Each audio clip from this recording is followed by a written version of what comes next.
Hey y'all, Matt here, and I just want to take a second while I'm waiting on my truck to warm up this morning and just talk about a question I get sometimes. Why does God have the authority to tell me what to do, and why does He care what I do? Why does it feel like sometimes He makes all these rules, and why does He expect us to abide by them? And the easy answer is that God's holy, so we have to be holy, but that doesn't satisfy me. I want to know the whys. What's the purpose behind it? The thing to remember with God is that God's commands come with His authority. So what we have to do here is, does God have authority? That's the big question here when we ask that question. Does He have authority over me? Can He tell me what to do?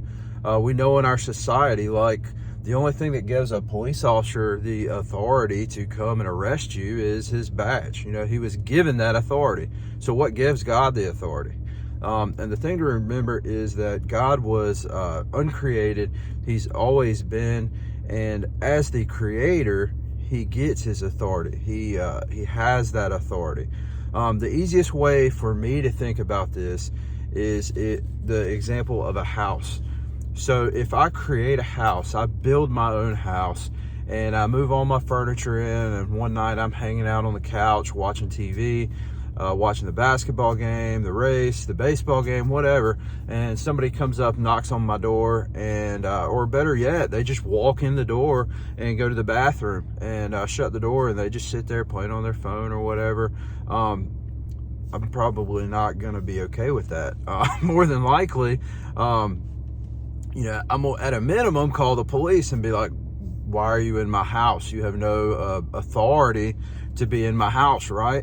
And so what gives me the authority to tell them they need to get out, or have the police arrest them, or maybe even shoot at them if I feel threatened? The authority is because I'm the creator. I own that property. I own that house, and it is mine.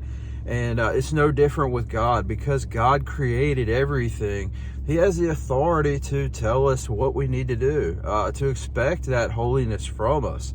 And anytime that we're outside of His authority and we rebel, we live in rebellion, we live in sin, and we trespass against His standard. And because God is holy, He has to uphold that standard. And if He allows that sin, like if He just turns a blind eye and pretends like He doesn't see it, He's no longer holy. He's no longer righteous. He's not a God worth being worshiped. And so that's the thing that we need to really keep in mind when we deal with this. And so when we look at God's law, we need to be reminded, as the creator, He's created things a particular way. He knows how they work. And I don't know if you've lived this out yet or not, but when I started living in submission to God, at first I was like, why does God care about this stuff? Like, I don't want to give up all these fun things that I'm doing now that I know now are sin and that I've given up. But once I started living in submission to God, I started living the way that He wanted me to, the way He intended me to. I started to realize, and this is going to be crazy, it's going to be mind-blowing, that as the creator, He actually knows how things work better than I do. And while they don't always make sense, because I like my sin better than the way He's created things, things go better for me. I don't have to deal with the issues that I dealt with before. And so a lot of God's rules or law or things that He commands us to do are built around His nature. And these are things that we can look at, and it helps us appreciate why God expects these things, and not just kind of resent Him telling us what to do, which is what a lot of people like to do. Like, for instance, God expects us to honor our parents because God is the father to His people. He expects us to honor Him as well.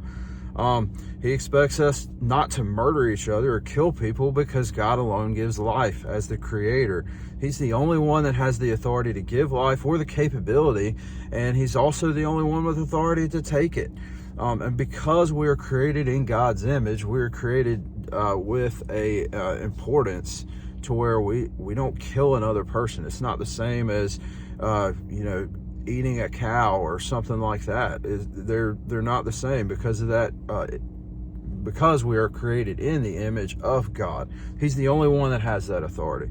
We don't commit adultery because God made male and female to become one flesh. They become one. And this is a comparison that's seen throughout the scriptures, but God uses that marriage covenant between a man and a woman and the faithfulness that is expected in that covenant all the time to demonstrate his love for his people, for his church. But I hope this has been beneficial. Catch me on the next video. Love y'all. Blessings.